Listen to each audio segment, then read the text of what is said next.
I will speak in English. Thank you very much for this opportunity to talk to you about one of the most severe problems we face in the world when it comes to casualties, the loss to families, to communities, the grievances we see, but also the significant economic costs that it poses on all societies in the world in terms of the many injuries, kids with brain damages that are left hospitalized for years and are not able to work for the rest of their life, families that lose income, societies that are undermined. It is a severe problem, and it is a problem that we need to address.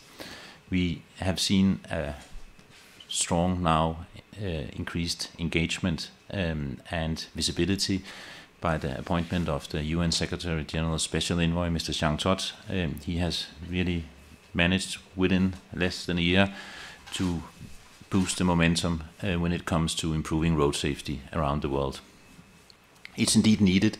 With the Sustainable Development Goals, we have promised world leaders, more than 150 of them, signed up in September to a pledge to reduce the number of casualties and injuries from road crashes, cut it in half by 2020 already. An extremely ambitious target, but we could do it if we engaged. We know how to do it. As Mr. Jean Todt, he rightly said it, we know exactly how to solve the problem. This is not the Zika virus or the Ebola virus where we struggle to find solutions. When it comes to road crashes, we know how to avoid them, and we know how to save millions of people around the world.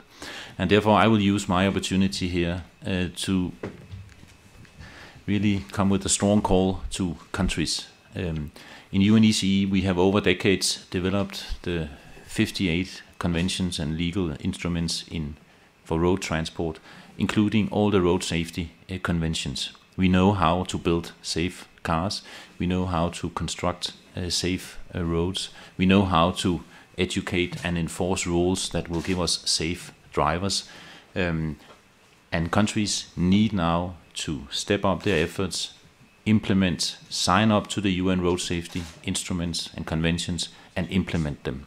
And if they do so, it will save millions of lives. I will come with a call to the car companies, the automobile industry as well. They know how to produce safe cars. We see them in the streets in Switzerland and in Europe. But when they sell the same car in Africa and Latin America, they take out the safety features. They take out the airbags, they weaken the frame, they produce cheap cars that look exactly like the cars we see on the roads in Europe, but when people crash, they get killed. They can implement key safety measures in these cars without significant cost.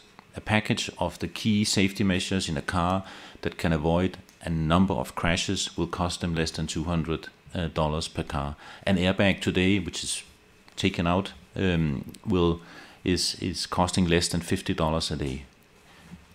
I call on car companies all over the world to impose minimum standards for safety in cars, regardless of whether they sell them in Burundi or Bogota or in Europe or in the US.